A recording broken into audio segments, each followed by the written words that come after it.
Good afternoon, ladies and gentlemen. My pleasure and privilege to welcome you all for this distinguished lecture series on energy efficiency for this month of November 2020. As we all know, as a part of our outreach activities to bring in the best of thought leaders, technologists, and specialists on energy efficiency to the wider audience in India, we have started this series, distinguished lecture series on energy efficiency. This takes place on every Monday, first Monday of every month, between 4 and 5. The distinguished speaker talks for about half an hour, followed by question and answer from the delegates. And we are privileged to have Mr. Brian Motherway, head of energy efficiency at International Energy Agency, to be here with us to talk to us and to deliver this distinguished lecture series. As I said, he is the head of energy efficiency at IEA and oversees a wide range of analytical and outreach activities programs of IEA nationally and internationally. Prior to joining IEA, Mr. Motherway was the chief executive of the Sustainable Energy Authority of Ireland. And a very unique person. He holds a bachelor's and master's degree in engineering with a doctorate in sociology, with a PhD in sociology. He has been involved extensively in several activities with regard to energy efficiency globally, and he has contributed immensely through various programs, both nationally and internationally. And we have had the privilege of Bureau of Energy Efficiency Services Limited, and several of our Indian policy makers who have had the benefit of discussing with Mr. Motherway and also listening to some of his guidance and advice. Two of the important aspects of which Mr. Motherway has contributed in the recent times, I thought I'll share with the audience before I leave the stage to Mr. Motherway.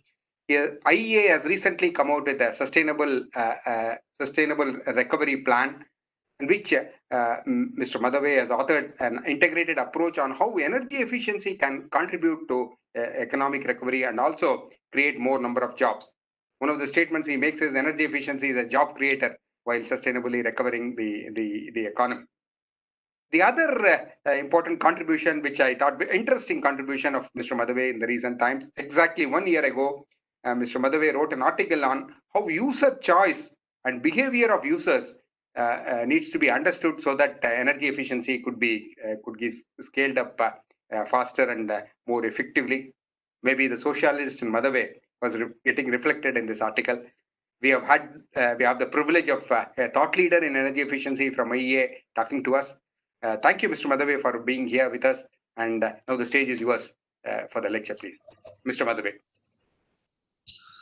Thank you very much, Venkatagiri. It's a great pleasure to be here. And as you said in your remarks, we really value the relationship between the IEA and India, particularly on the topic of energy efficiency. So I'm very pleased and honored to have been invited to give this lecture today. And I hope what I have to say will be of interest to all of the colleagues. And I also want to note particularly that I know you are joining me from a zero energy building in Hyderabad. And so commendations for your leadership in terms of the work of the CAI, both in the work it does and obviously in the building you're in today. So it's a great pleasure to be here and I look forward to the discussion. I'm just going to share my slides now so I can show you some remarks I hope to make.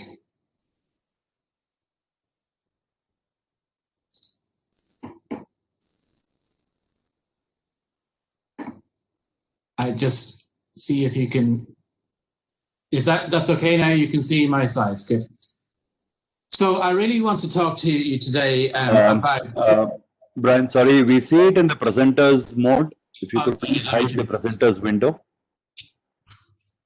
Is that correct now, Kieran? Yeah, it's good now. Okay, thank you. Apologies. So I want to share with you today some of our analysis on energy efficiency, particularly for the industrial sector, but also particularly for today's circumstances and the world we all find ourselves living in, none of which we expected to find ourselves in even just a year ago. And in particular, all over the world, there are still various degrees of containment or confinement or lockdown to address the very serious issues we face as a global society around our health and well-being because of COVID-19. And of course, health has been a priority in all of these issues for governments and society as a whole, as is entirely correct. But these issues that we face and the way we have tackled them and will continue to tackle them have many energy and environmental implications, and that's what I want to talk about today. Here in France, we have just re-entered a more serious phase of lockdown, so I'm talking to you from my home today, whereas just a week ago, I would have been talking to you from my office. And many other countries are in similar situations. And that, of course, means everything from personal transport to our commercial sectors to our hospitality sectors are very severely affected by the current circumstances and all of the energy implications that implies. So let me talk about what that means, first of all, for greenhouse gas emissions and what it may mean for the future. In particular, let's look at greenhouse gas emissions associated with the energy sector over the last couple of decades. First of all, the last time we had a crisis such as this, if it is even comparable, is the global financial crisis of 2009, where we saw, for the first time in a very long time, global CO2 emissions associated with energy actually fell in the year 2009.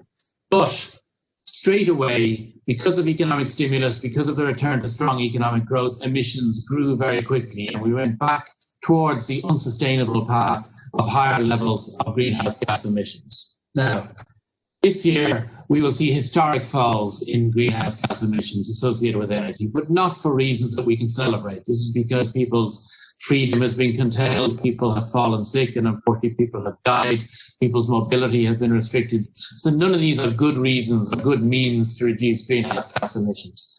And the question is, what happens next?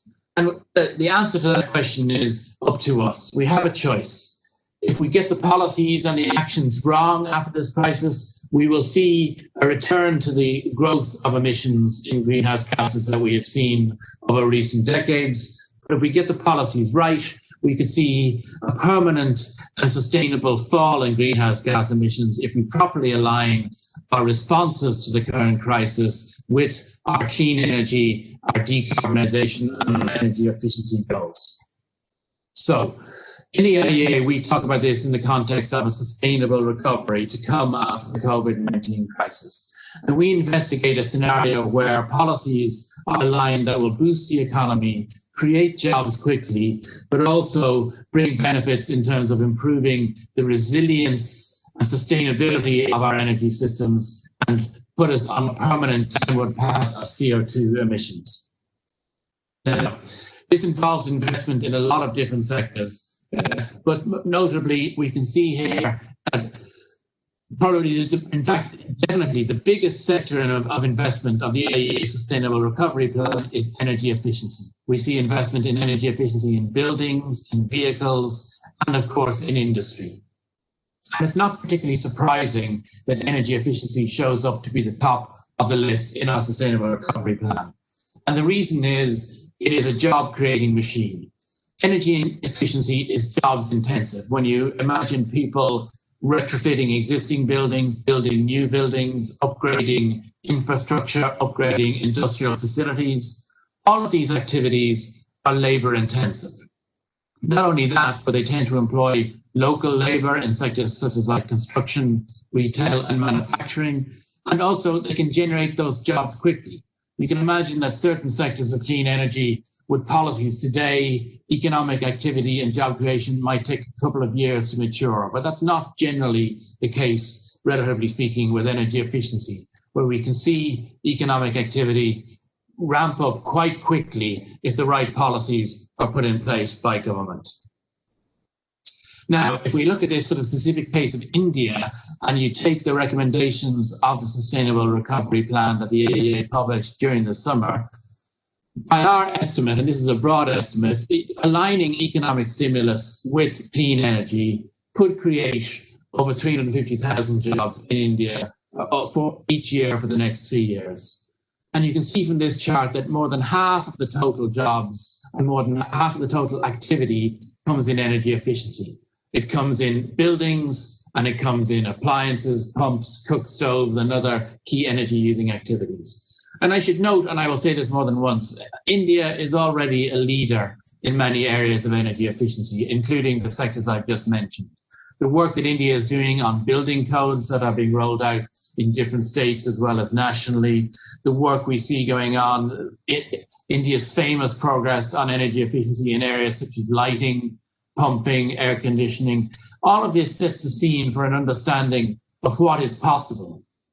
Energy efficiency is unique really across the energy field because it aligns so well with not just energy goals and not just environment goals, but also economic and social well-being goals. Because when buildings are built more efficiently, when energy efficient lighting is rolled out, then citizens across the country, their daily lives are being improved. It's easier to keep them cool in hot conditions. Lighting is better. It's cheaper to run. It's better quality. People are able to afford to use their appliances more. Electricity is available to more because the demand is not so high. This is as well as the macro benefits in terms of reducing energy imports, reducing greenhouse gas emissions, reducing air pollution in cities. Energy efficiency has a lot of points that sell it very well in terms of the way it can bring benefits to people's lives, socially, in terms of health, environment, and economy. And in particular, in these times of recovery from the current crisis, it can really well align economic stimulus imperatives with clean energy and longer-term clean energy transition goals. So it's in a unique position to play an important role to align economic goals with environment goals, particularly during the current crisis. Having said that, 2020 does not bring much good news for the energy sector as a whole, and certainly not for energy efficiency. We see across all parts of the energy system a decline in investment taking place in 2020. Of course, this is not a surprise. Activity is halted in many ways. Demand for certain energy products, particularly oil products, has plummeted. Consumer confidence has fallen. Investor confidence has fallen. So it's hardly surprising that total levels of investment are down. But this fall in investment has many implications. I won't dwell on some of the ones related to the supply side, but I'll talk about energy efficiency and energy demand.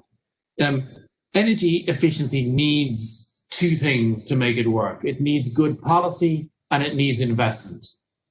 And in the last couple of years, the IEA in its global tracking has seen a slowdown in both of these things. And that's a concern to us because we see tremendous opportunity for greater levels of energy efficiency globally to bring all of the benefits I speak about to people's lives and to societies as a whole. But they need that policy action and they need that level of investment, which we're not seeing at the moment. So here in 2020, people are spending less on building new efficient buildings, they're spending less on upgrading existing buildings, they're spending less on more efficient appliances and vehicles. All, as I state and I emphasize, all of these factors, all of these behaviors are very understandable in the world we live in today, but they do have implications for the energy efficiency system of the future.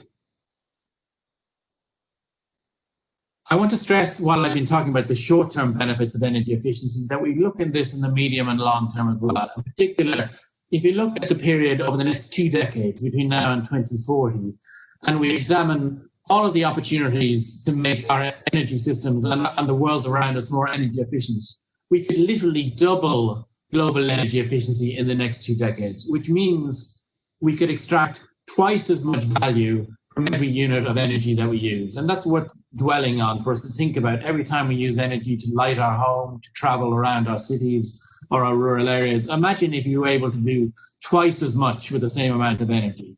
It would mean that your spending on energy would fall dramatically. It would mean that industries using energy would become more cost competitive and more sustainable. And of course, but particularly for many parts of the world, including both where I am in Europe and in India, that import a lot of their energy, their import bills could drop dramatically, their dependence on other people's energy could drop dramatically, and their ability to retain that wealth and that money in the economy would be greatly enhanced. So we have great potential for growing energy efficiency globally over the next couple of decades, even just using the technologies that we already know. This is about deploying more efficient building materials such as insulation, better windows, better heating systems, better cooling systems, more efficient motors in industry, more efficient vehicles on the road. All of these technologies already exist to make our world much more energy efficient. And I will talk later about some of the actions we might take that would make that possible. In particular, I stress the alignment between energy and environment goals and economic goals, particularly in the context of economic stimulus. So many countries in the world now are examining opportunities to stimulate their economies. Sometimes this involves large amounts of state-led capital investment. Sometimes it is about incentives or new regulations, new subsidies, new tax schemes, anything that might help encourage the economy to return to activity and to return to growth. And if that's done in an efficient way, there's a great opportunity to align goals such as job creation, a focus on domestic manufacture, building of high-value service sectors, upskilling of jobs, with environment goals such as reducing air pollution in cities and reducing greenhouse gas emissions.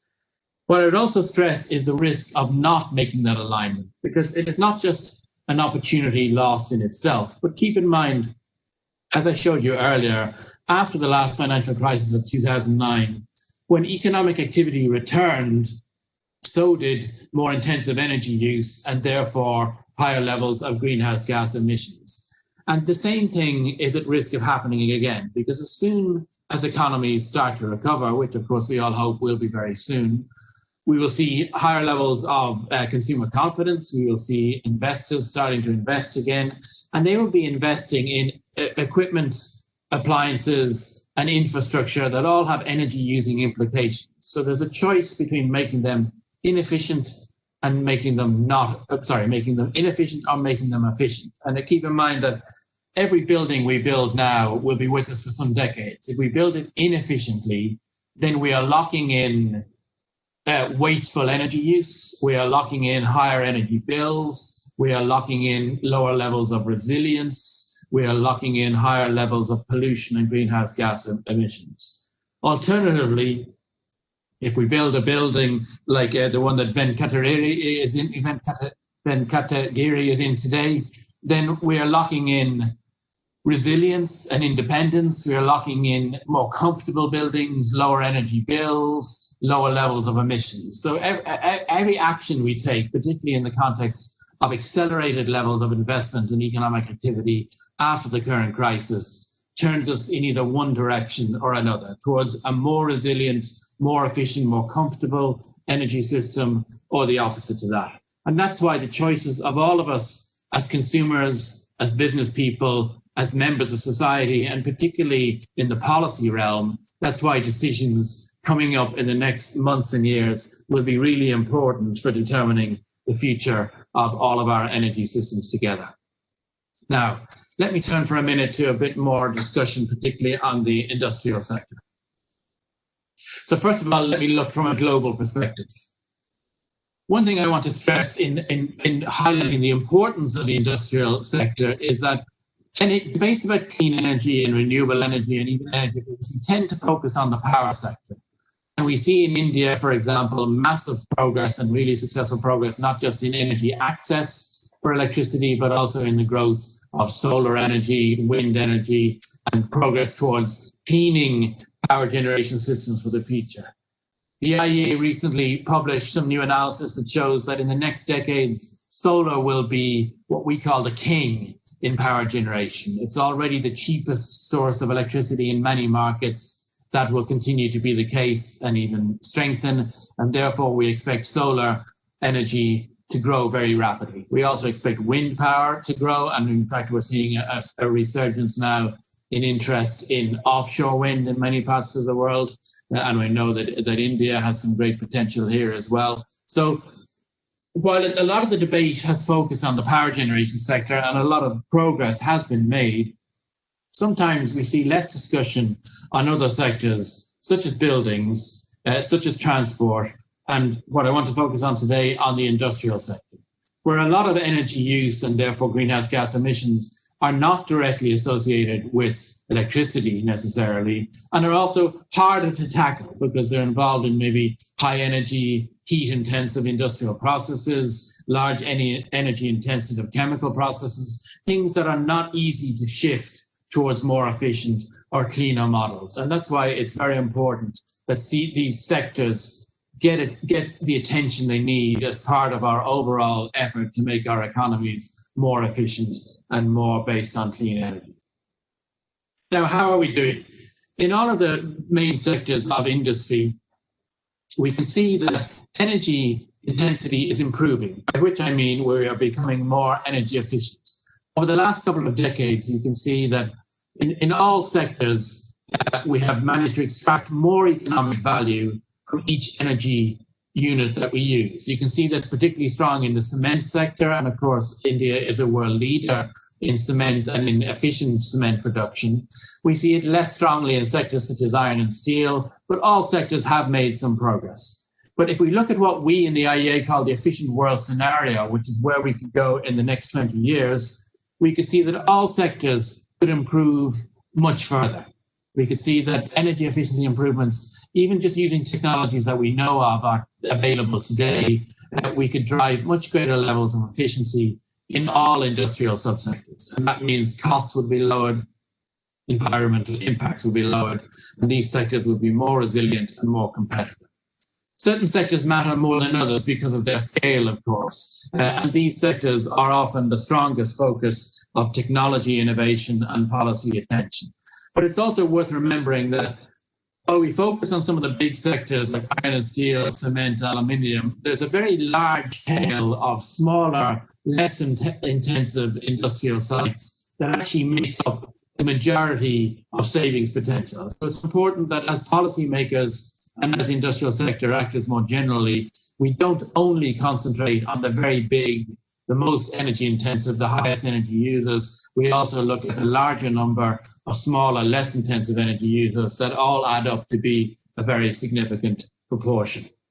Now, let me focus just a little bit on one important sector, which is iron and steel, where we have seen some, but not a huge amount of progress in the last couple of decades, but where we see there could be very considerable more potential in the coming decades. And this is particularly important because iron and steel in energy, both in energy use and energy savings potential terms, is one of the biggest sectors in the world.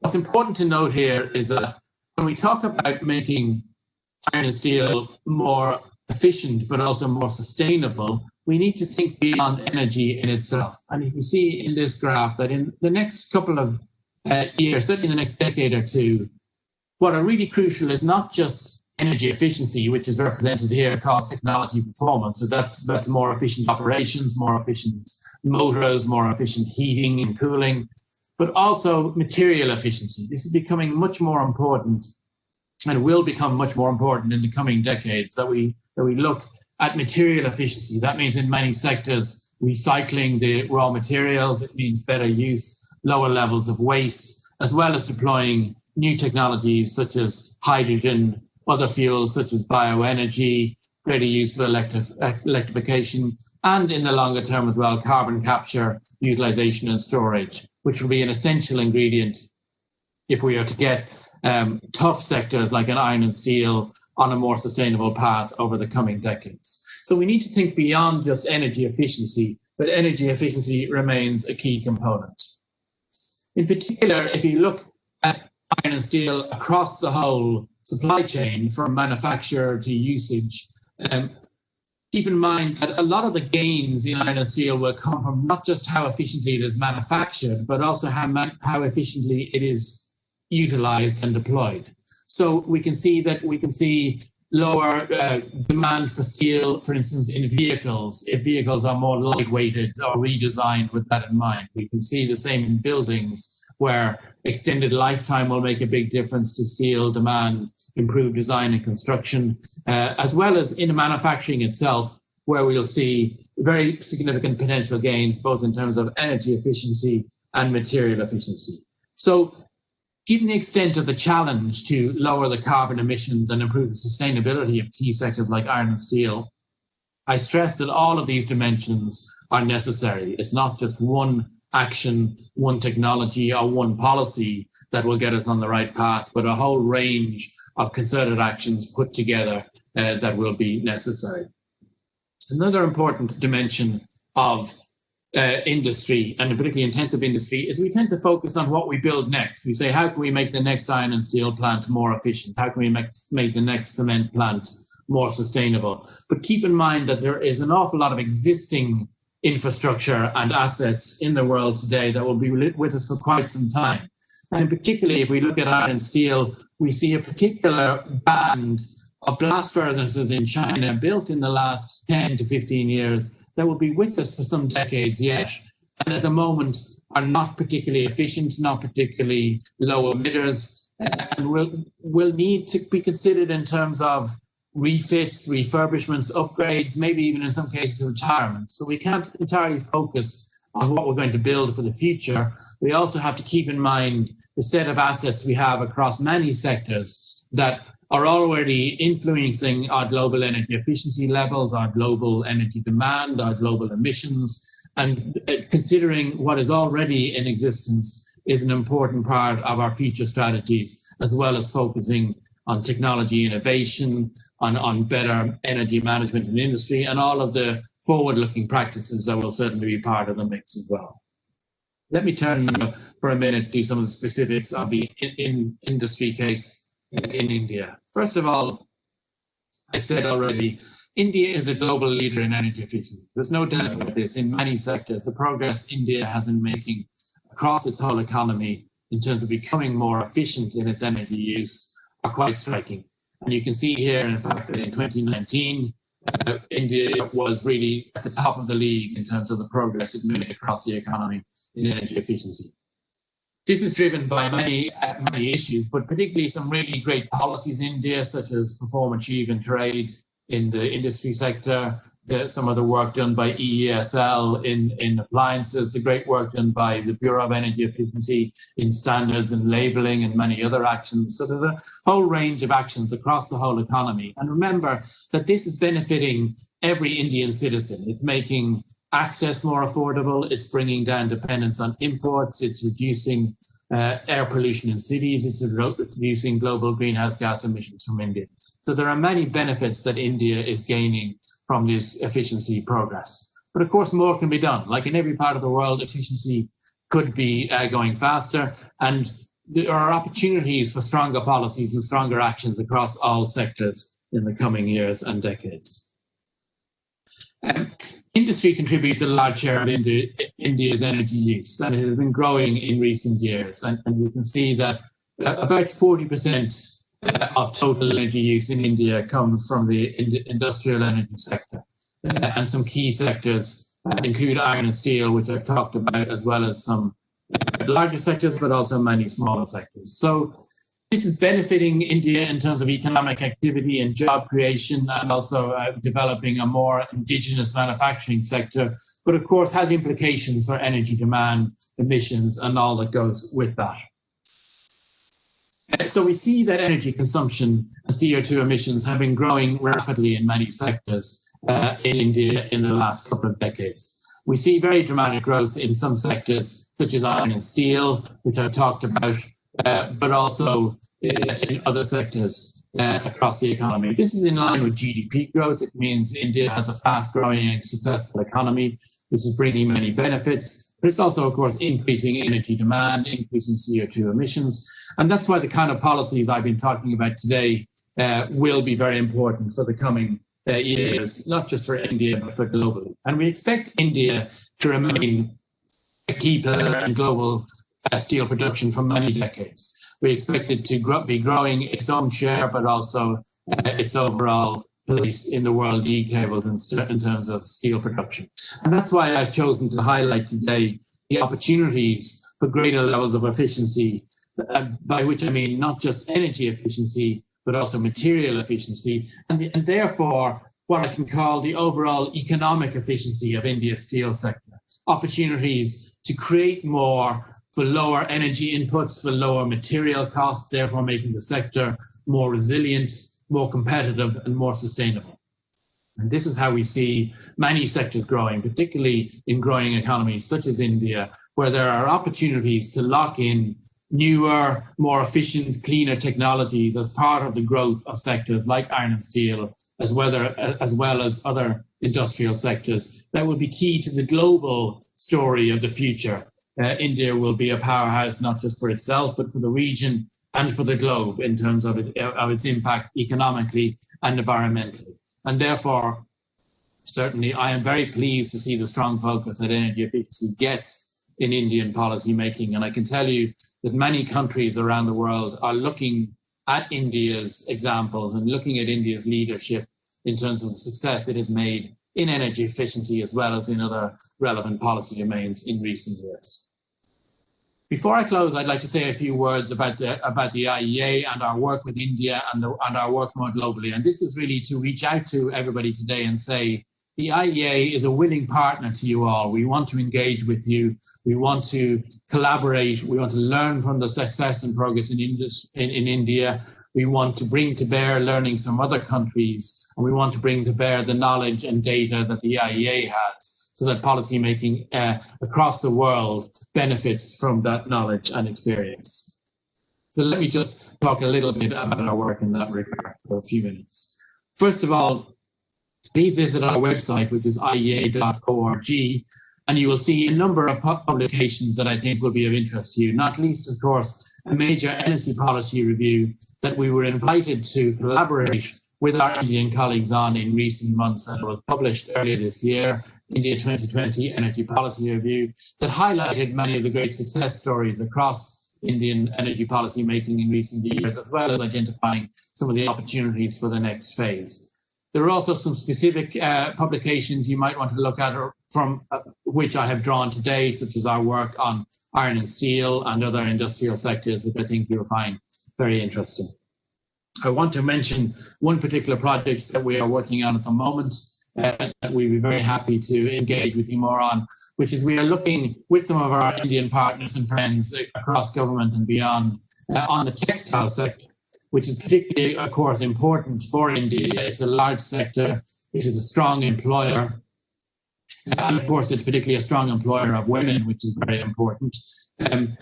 And it, of course, is a significant energy user. So we are enjoying a collaboration with our Indian colleagues to look at this sector in more detail, to see the kind of technologies, energy management practices, and policies that can help see the textile sector thrive for many years to come in ways that are more energy efficient and therefore lower costs, more competitive and more sustainable.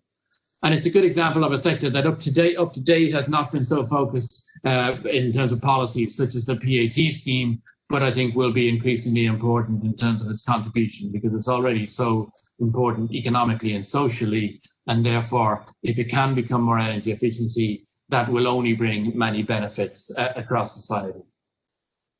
I also want to highlight there's a number of publications available on our website that look at different sectors, including isolating energy efficiency itself, material efficiency, but also different industrial sectors and different aspects. And I think you'll find these resources useful in your deliberations, particularly in these times.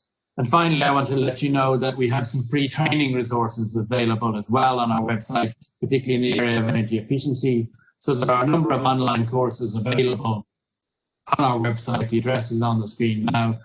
These are self-taught, step-by-step structured training courses. You can sign up for them. There is no fee, there is no obligation, and you can take these courses at your own pace to learn more about energy efficiency, data and indicators and statistics. So I hope many of you will avail of those resources.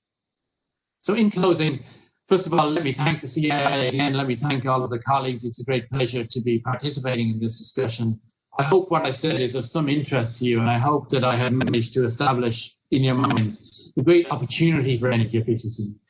India has already shown the benefits that energy efficiency can bring in its progress in recent years. And I think those benefits are only heightened and strengthened now by the great alignment between energy efficiency, economic recovery, job creation, and these issues that are even more pressing in 2020 than they ever were before. So thank you very much for your attention, and I look forward to our discussion in the following minutes. Thank you.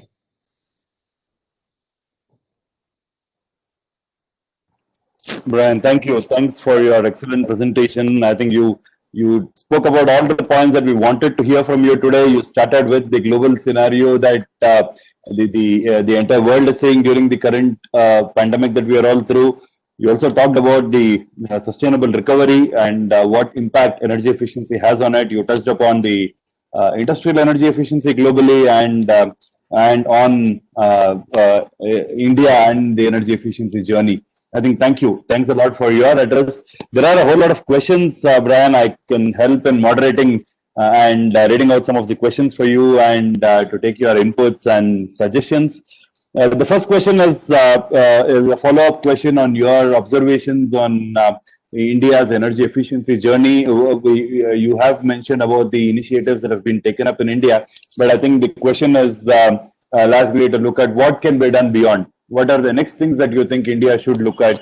What are the key areas where you think there is a lot more action and focus that can be laid out as far as energy efficiency is concerned? I think, thank you, Karen, for that question, and thank you to the questioner. I would say that the answer to that question for India is quite similar to how I would answer it for a number of countries, which is, first of all, there's been great progress in large industry in India, but maybe there's more potential for focus on smaller industry as well. Equally, there's been great potential in the sectors such as lighting and appliances. And like many countries, maybe more opportunities remaining in the transport sector, which traditionally is harder to tackle for many countries, but is creating some opportunities for the future. But something that is emerging, and I know the Indian government and the Bureau of Energy Efficiency in particular is very alive to this and is thinking very forwardly about this, is we're entering a new phase for energy efficiency driven by digital technology. And of course, India is already a leader in this technology. And there are tremendous opportunities for new ways of doing energy efficiency through remote monitoring, advanced sensors, big data, artificial intelligence. So there are a whole possibilities that we didn't even dream of a few years ago for how to make things more energy efficient. And then they all need policies underpinning them to enable them. So we need new ways of designing markets, you need new ways of designing data protection. So there are policies that are required to unlock the great potential of digitalization in the context of the next wave of energy efficiency. And I think India has great opportunity to be a leader in that space. Thanks, Brian. The other question is around the statistics that you mentioned, that while the larger sectors have a significant role to play on energy efficiency gains, nearly 70% of the gains can come from other industries, and where one of the segments could be the small and medium enterprises. And in India, you know, there are a whole lot of small and medium enterprises across various sectors. So what do you think at a country level India can do as far as working with the small and medium enterprises is concerned? The challenges in terms of the large number that has spread across the country. So do you have any thoughts on what can be done with the small and medium enterprises? It's a very good question, Kieran, because the policy responses are quite different. When you deal with very large, intensive operations like iron and steel or aluminium, who are spending millions of rupees on energy, they tend to be focused on reducing their costs, and they tend to have expertise, like energy management expertise or cost management expertise. If you get down to the smaller organizations, even though they add up to a lot of energy, each individual enterprise is not spending a lot on energy, and they don't necessarily have a lot of expertise on energy themselves. So it's something that doesn't get a lot of attention, even though it should as a whole. So the kind of policies and supports government should consider are quite different, because they need to realize that people are busy, they don't have time to spend a lot of time thinking about energy, they don't have expertise. There are some cross-cutting policies. For instance, every type of industry uses motors, and these are big electricity demand centers, and generally they don't tend to be that efficient. People tend to buy a motor that's a bit cheaper, even if it's going to cost more to run over its lifetime. So whether it's education or regulation or financial incentives, if we can lock in higher levels of efficiency in motors, it's probably one of the most key sectors. Beyond that, I think as well, I've seen some countries being very successful with just supporting energy management practices. So making it easier for small companies to analyze their energy use, to understand where the efficiency gains are possible, maybe to provide them with some free training or access to expertise or advice. These kind of programs can be very cost effective and very successful.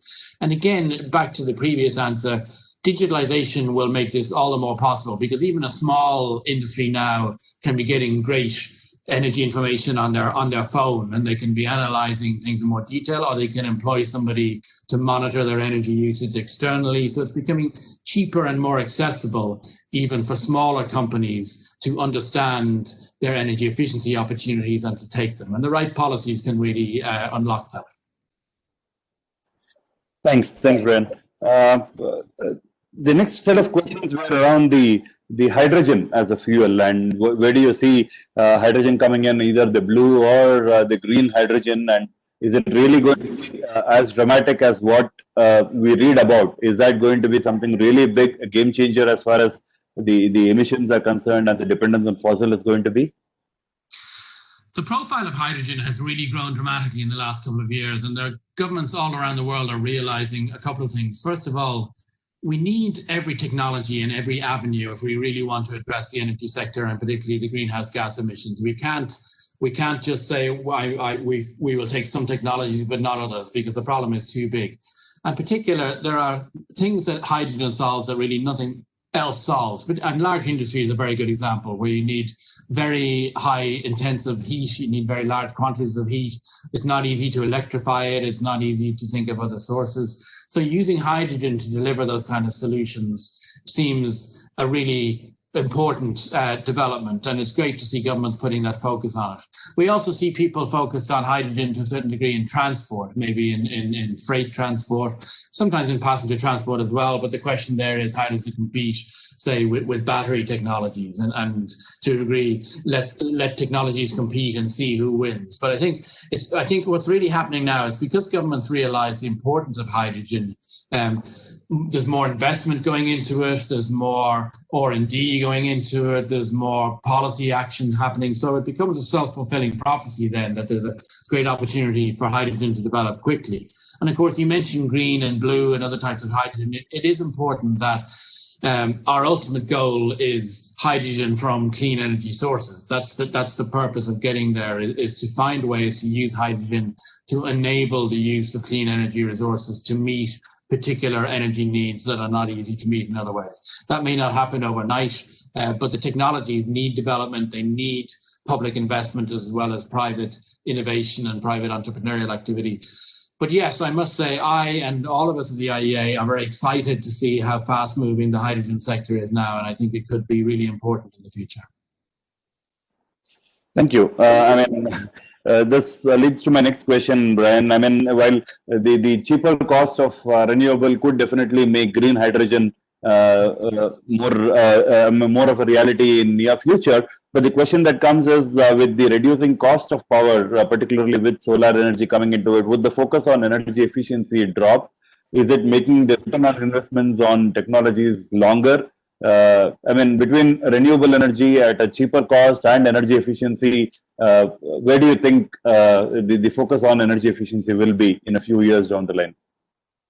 I think probably what has had more effect on energy efficiency in that regard in the last year or two would be cheaper gas prices, because it's a sense of people feel the price of gas, particularly in industry, more quickly. And when they see prices low and probably likely to remain low, there is certainly a risk that might reduce the focus on becoming more cost efficient and therefore more energy efficient.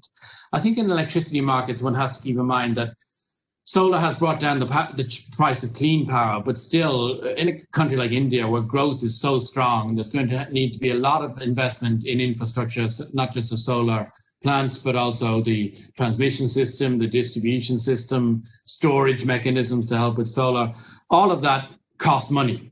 And if the use of energy is more efficient, then that bill can be brought down. So there's an opportunity to align the two logics very well, that solar can start to really drive a more efficient electricity sector, but the overall demand for build, and particularly demand for infrastructure build, can be constrained by a focus on energy efficiency. If you're 30% more efficient in your use of electricity, then you can spend 30% less on the infrastructure to deliver that electricity system. So there is a danger that in some people's minds we take our focus off energy efficiency, but I think we're a long way from that stacking up economically, where particularly in strong growth economies like India, there's going to be a need for a lot of investment in energy infrastructure. And all of that is made cheaper if there's a focus on energy efficiency from the start. Thanks, Brian. The next set of questions are in terms of how do we make energy efficiency technologies more accessible, both in terms of the cost of the technology and the availability of information of technology on various things that are happening globally. I mean, is access to technology in the current era still a challenge, both in terms of the information and the cost? I think the cost is probably a bigger challenge, because I think in many situations now, whether we're in industry or in our own homes, we have choices between less efficient and more efficient technologies. And think about, say, lighting in our homes or air conditioning in our homes. Many people in India are starting to buy air conditioners for the first time as they become more affordable. And of course, this brings great comfort and well-being to their lives. But often they tend to buy the model that maybe is more common in the shops, or maybe a little bit cheaper. And in the end, actually, they're probably going to spend more because they pay more for the electricity to run a less efficient device. So things like information and awareness, as well as regulation, can make a big difference there. But also, there is a role for government, and India has proven this in a sector like lighting, where a few years ago, more efficient lighting was more expensive to buy than less efficient lighting, even though it would save you money in the long run. That telling somebody who can't afford a more expensive light that it will save them money in 5 years doesn't help if they can't afford it. But government supports, particularly the bulk procurement of lighting, created scale in the market very quickly, which otherwise would have taken several years to come, brought down the prices of the technology, and therefore made it much more accessible and affordable to literally millions of citizens in India. So that's a great example of how government, without involving government subsidy, just bringing its purchase power at scale to bring down the price of a technology, can really develop a market. Because that's a barrier for many newer technologies where we know they exist and we know they work, but because their markets are much smaller, they're still more expensive. So government can play a role in building up scale quickly, and India has shown great success in that regard. Thanks, Brian. You mentioned about two schemes or two programs of India. One is the PAT program, the Perform, Achieve and Trade program, where it was a mandatory government-led program for industrial efficiency. The other program which you just mentioned is on lighting, where creating a large demand and large demand for energy efficient products reduce the scale voluntarily. Now the debate has always been between the mandatory programs and the voluntary programs, and how do you see them? Which should be given more focus, and is there enough room for both of them to coexist? And in your opinion, which are the sectors or customers where mandatory programs drives more action, and which are the segments where voluntary programs drive more action? Any thoughts on the mandatory and voluntary program debate?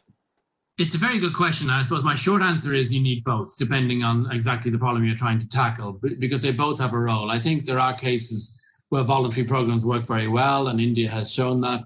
I think there are cases where mandatory programs just address a problem quickly and efficiently. And I can give an example. I mentioned air conditioners earlier, which more people in India, like in many countries, are buying now. And if you go and try and buy an air conditioner, it can be very difficult to understand which one is better than another, which one is more efficient. And therefore, voluntary programs like labeling and things like that can really make a difference, so I can understand which machines are better. But also as a consumer, I want government to protect me. So if there are some air conditioners that are very inefficient, they're going to cost a lot of money to run, maybe it's better that we just don't allow those to be sold, that we use regulation to remove the least efficient technologies, then we give the consumer clear information to choose between the available technologies and to understand the benefits of choosing more efficient adoption. And that's where I think a mixture of mandatory and voluntary activities are really important. In the case of the PAT scheme, it is mandatory, but of course it involves some really excellent work to bring industry along, because obviously industry is a strong voice, and if they were to object violently to something, it may be difficult even in a mandatory context. And I think what the two programs you mentioned, Kieran, have in common is they both succeeded because they showed the benefits to India as a whole. They emphasized that companies under PAT scheme would lower their bills, they become more cost competitive, they become cleaner and more resilient. People who participated in Ujala or other such schemes would get better quality lighting for cheaper. It creates jobs, it protects jobs, it reduces imports, it allows domestic manufacture. And all of that was emphasized for the start. And that's why I think those programs have been very successful, because sometimes people don't like to be regulated. They don't like to have mandatory instruments put upon them. But if they can see the clear benefits to themselves and to the whole of society, they are more willing to accept such rules and regulations. And I think India shows that not just the design of the policy instruments, but how they are communicated and how their benefits are demonstrated is really important as well. Thanks, Brian. The next set of questions are on the startups. India being a vibrant economy with a lot of young entrepreneurs coming on board, there are a huge amount of entrepreneurship activities happening around energy efficiency, both in terms of technology and in terms of the digitalization of energy efficiency. But one of the challenges that we see is the amount of funding which is available for startups.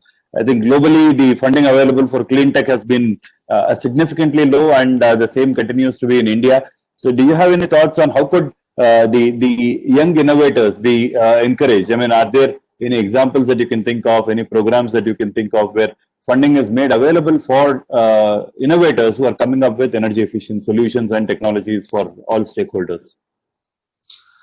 Kieran, every time I visit India, I make time to meet young startups and entrepreneurs, and they're always very exciting. Unfortunately, I haven't been to India for almost a year now. That's not anybody's fault, but you really get a sense of the thriving entrepreneurial and innovation sector, particularly in this kind of higher technology. And as I said earlier, India is in a great position because it's ahead of the curve on digital and IT technologies, which are becoming so important for energy efficiency and energy and clean technology as a whole. There is a role for the state. The state needs to be willing to invest where possible, whether it's direct investment or support programs. I think public procurement is a great instrument because in many countries you can see state actors, maybe at a state, city or national level, maybe willing to invest in newer technologies, maybe willing to give new innovators their first opportunity to demonstrate their technology. So it doesn't always have to be grants and loans. It can be things like procurement or other ways. One advantage that energy efficiency has over other sectors is it's very directly monetizable. If you have invented something that makes energy use more efficient and therefore reduces people's bills, it has a much more direct sales narrative than something that feels a bit more abstract or long term. So if somebody invents a new way of controlling energy in a small business via the smartphone, they will find customers because they can sell cost reductions. They can sell something to people who will be able to reap the rewards very quickly. So energy efficiency has an advantage. And I sometimes see technology developers who have invented maybe smart controls, smart monitoring.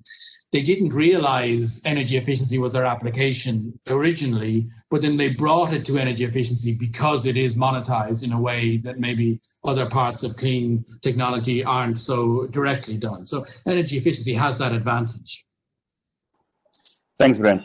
The next question is on data. And I think at IEA, I'm sure you would be depending on a whole amount of data that comes from countries on the performances, on the way things are progressing. And in India, there is a lot of data available, but the availability and the transparency in sharing the data is still not at the highest level where it should be. Data is still not something which is readily available on many of the indicators that you would look at.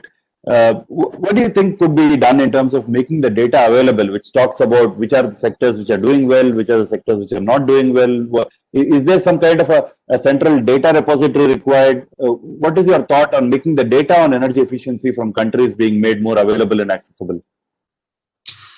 Kieran, this is a problem that every country, literally every country in the world faces, because there are some significant barriers that are not easily addressed. First of all, it's expensive. It's hard for governments to justify large investment in data systems, and that's true in every country in the world. And also there are issues around data ownership, advantage of access to data. Do I own my data as a consumer? Does somebody get a competitive advantage if they have access to certain data sets? These are not easily solved, but there is best practice, and we work with countries around the world on these issues to share best practice about data generation and data regulation. And again, I return to my theme of digitalization, because this opens up whole new avenues for cheaper data sets. You see major data sets being made available from smart meters, for example. You see mobility apps making data available in terms of mobility. These are just examples. You see industries, particularly medium industries, that haven't invested in large metering systems, able to monitor the data use much more cheaply and efficiently, and able to share that. So, but of course that needs regulation and policy as well. So governments need to realize that the world of data is changing very quickly, driven by digitalization, and you need to consider privacy issues, cybersecurity issues, data ownership and data rights issues. So it's a fast-moving area that's challenging for policymakers, but there is a lot of interest in this, and it's a topic we at the IEA are working on very strongly. My team has a whole program now looking at the implications for energy efficiency of digitalization across all of these issues, including data, but also new business models, new ways of thinking about bringing renewables onto the grid. So anybody who's interested in that area is very welcome to get in touch with us to discuss it further. Thank you. In many of the IEA's outputs, Brian, we see carbon capture and use being one of the key levers as far as achieving the global targets that we are looking at, either at a 2-degree scenario or looking at the country-specific targets are concerned. We see Europe leading the world in terms of the CCU efforts. Many of the governments are committed. Many of the industries there have made plans in terms of moving forward on this. But globally, many other countries are not as equally keen on CCU right now. In India, we do not have a clear direction in terms of where it is on carbon capture and usage. Any thoughts on how do you think the importance of CCU is as far as globally for all of us to work together and to achieve the climate goals that we all aspire for? So here at the IEA, we stress that we're an agency that looks at all fuels and all technologies. And there's two main drivers for that. First of all, we work for governments, and it's up to governments and their societies to decide if they have preferences. So some countries like nuclear energy, some countries don't like nuclear energy. Some countries are focused on CCUS, some are not focused on CCUS. It's not our job to make those decisions, but it's our job to inform people so they can make the best decisions. The second thing is we need every technology, as I said earlier. The crisis we face in reducing emissions as quickly as possible requires every technology to be considered. We can't afford the luxury of dismissing whole sectors because we don't prefer them or we don't like them. And CCUS is one of those where it's very hard to see us meeting our climate goals unless we deploy CCUS at much greater scale than it is today. And of course, that's challenging because, as you rightly say, the sector has not made much progress so far. Investment has been patchy, success has been limited, and governments have quite differing views on this. So it's not a short-term activity, but I think it's an essential one. So we encourage all governments to consider their role in this and to look at their options. It still obviously requires investment. It requires strong policy support, but we are optimistic that there are plenty of intelligent, innovative people working on this sector right now, and over the coming years and decades, it could become a very important tool for helping us fight climate change. Thanks. I just have one last question for you, Brian, before we close in the next minute or so. There have been a lot of questions on the energy service companies. They become one of the key stakeholders as far as implementing energy efficiency projects are concerned, particularly in a scenario where the capital expenditure is constrained and where companies are not willing to make that kind of investments today. ESCOs internationally have been quite successful, but largely limited to buildings. The number of ESCO projects in industry have not been that many. And in India, the market for energy service companies is really huge, but has not taken off in as much as the potential that exists. So do you have any thoughts on what could be done in terms of accelerating the energy service market? I know it's a very national question, but do you have any thoughts on how that could be accelerated? Well, you're right to say it's a very important sector because it could unlock a lot of potential in terms of financing and delivering energy efficiency at much larger scale than we're seeing today. I think policy is very important because India has had success, say, with the energy service model in appliances. China has been very successful in the industrial sector because it had very strong policies. Here in Europe, as you say, ESCOs are particularly focused on the building sector because that's where the policy support exists. So there is definitely evidence that policy enables energy service models, and therefore policies can look at all sectors, and that can involve first of all, just driving greater levels of demand for efficiency, but also enabling energy service models by maybe looking at risk guarantee, credit guarantee, financing mechanisms, accounting mechanisms. So policy can make a big practical difference to the success of energy services. And then I think it's one of those things that success breeds success, because it's a great model when it works, but of course it's difficult to be the first provider or the first customer because it's a new way of doing things. So it's much easier to be the 10th or the 100th customer. And when you start to have success, the sector should really grow by itself because the concept stands alone by itself. So policy can be very useful to really kickstart a sector, which can then become more mature by itself. Thanks, Brian. Thanks. I think thanks for your excellent lecture, and thanks for patiently answering a whole lot of questions that came from the participants. I can just maybe request you to have your last closing words for this lecture, and we could close the session with your few comments or words in closing. Thank you. Well, let me just again say thank you to you, Kieran, to the CII, and to everybody involved. And I can tell from the quality of the questions that we have a very informed audience, which reminds me that efficiency is a really hot topic in India. There's a lot of great work going on, and we see that in statistics in terms of the progress India is making. But like every country in the world, there's a lot more opportunity for energy efficiency. So I hope it continues to get the focus from entrepreneurs, from industry, and from policymakers, because it has a great potential to bring many benefits. And I really stress that the International Energy Agency wants to collaborate. We want to learn from what you're doing. We want to bring other people's experience and data to bear. So we're looking forward to staying in a very close friendship with India for many years to come. Thank you. Thanks, Brian. Thanks a lot. Thanks to all the participants who have joined us at this session. And with this, we close this lecture series with a big thanks to Brian again for his time and for his thoughts, sharing his thoughts with all of us. Thank you all. Thank you very much.